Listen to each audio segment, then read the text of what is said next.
so stupid sometimes. I was telling Lonnie that I got into my college summer program thing, and I was all making plans like, you should come visit me, stay in my dorm room. But she said, Sam, I ship out on June 6th. I was like, ship out? To where? She said, to basic training. What did you think I was doing all that ROTC stuff for? I guess she's been planning to join the army right after high school since she was like 12. And I guess she's really going to do it.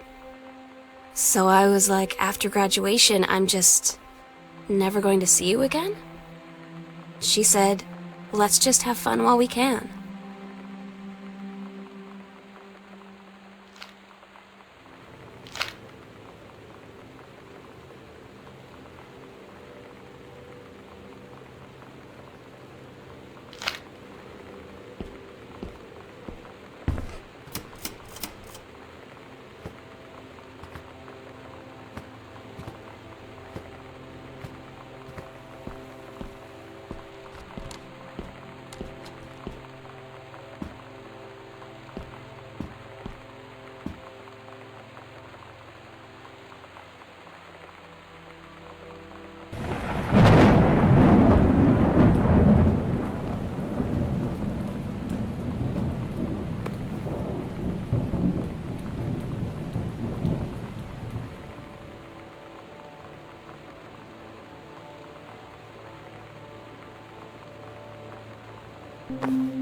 They tell you to stick with the group on field trips, Katie. There's a reason for that. Lonnie and I snuck off on the side paths at Multnomah Falls and got a little lost. Okay, a lot lost. Like, for hours. Right before the bus left, we found a trail and came running down the path, soaked and covered in mud, shouting for the bus not to leave. The school called home. Mom and Dad said, you didn't get into trouble like this before you met that Lonnie girl. But I don't think they know about us. The kids at school, though, I'm really afraid that's a whole other story. Stick with the group, Katie. Stick with the group.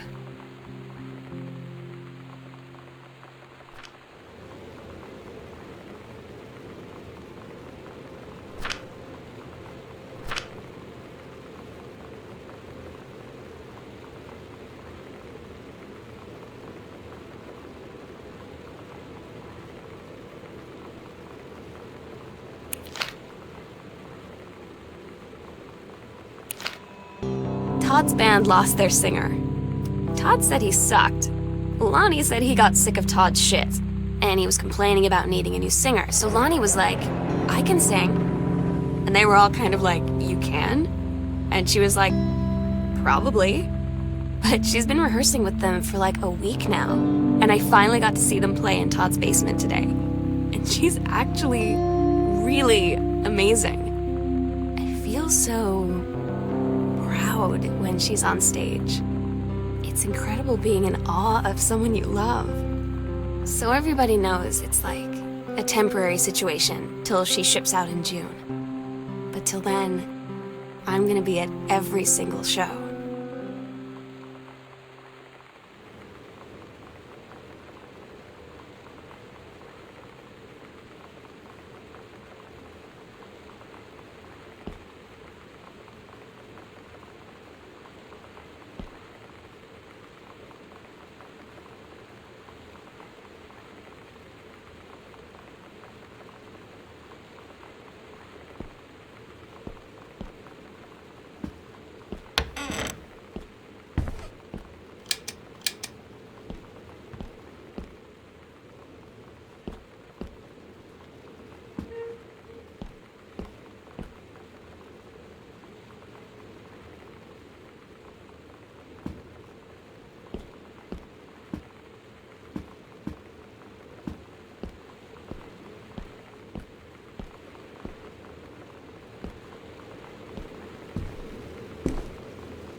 I don't get Lonnie sometimes.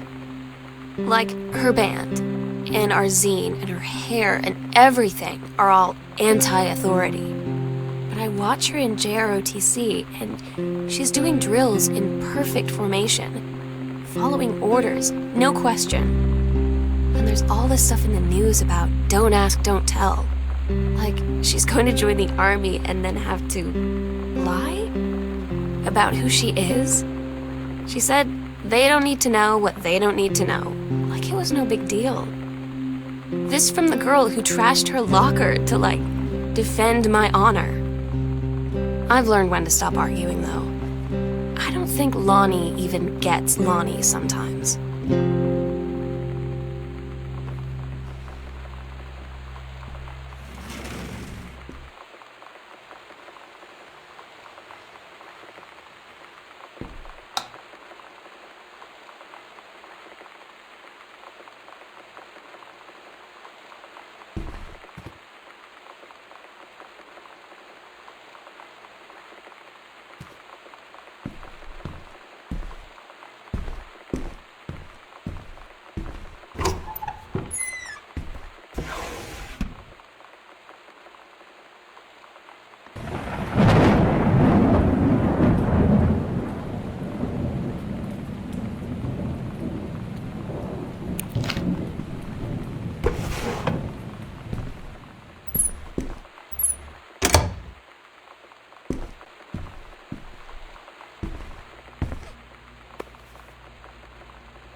Daniel finally came over to get his game. I'd been dreading it. But he brought this story with him that I wrote when we were little. I started reading it, and then there I was, crying at the kitchen table. He asked what was wrong, and I was thinking about how we used to be friends, how much I'd taken for granted. But instead, I told him about school, and Dad, and Lonnie. And then how sorry I was that I wasn't his friend anymore. He gave me a hug and said it was going to be okay. And for some reason, I almost believed him.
We agreed our last night together would be our happiest ever, and we'd forget tomorrow was going to come at all. It worked for a while. We had a good time seeing Oscar off, then ran up to the attic to look through our photos, to find one for Lonnie to take with her. And looking at them, I realized they were all in the past, and there wouldn't be any more. And I didn't know what I was going to do. And I cried, and she held me. She said she knew it was hard, but life would move on. I said I didn't want my life to keep moving without her. That's when she cried too.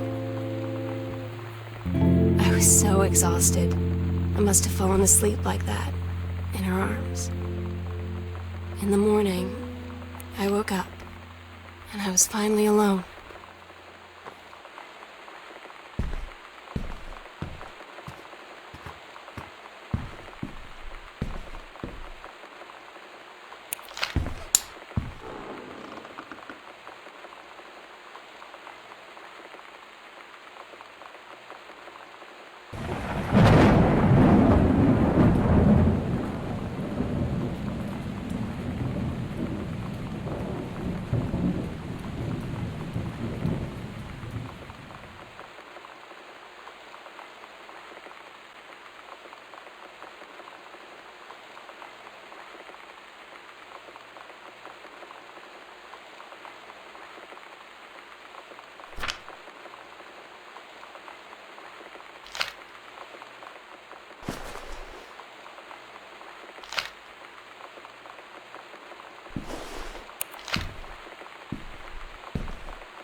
The sunset light in this house is the saddest thing I've ever seen.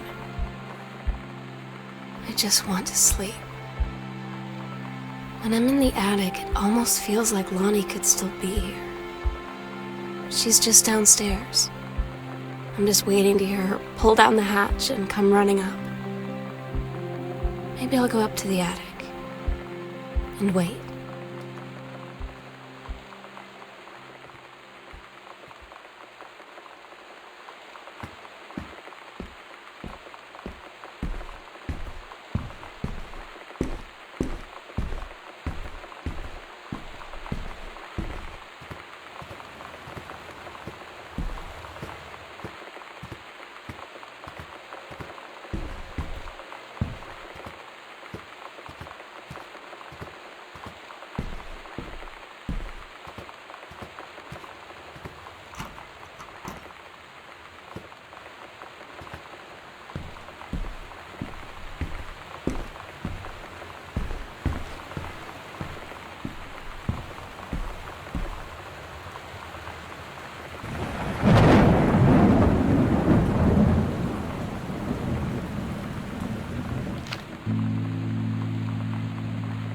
Oh my God.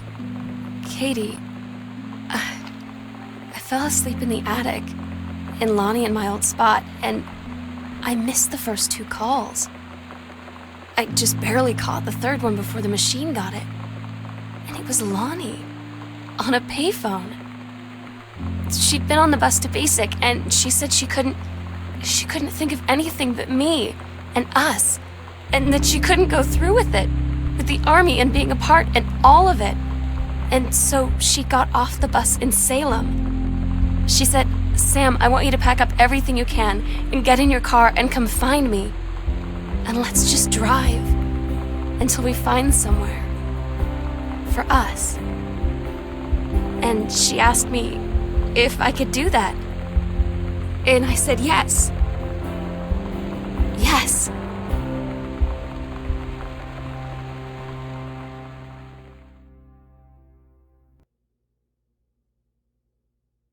Katie, I'm so sorry that I can't be there to see you in person, that I can't tell you all this myself. But I hope as you read this journal and you think back, that you'll understand why I had to do what I did. And that you won't be sad, and you won't hate me, and you'll just know that I am where I need to be. I love you so much, Katie. I'll see you again someday. Love,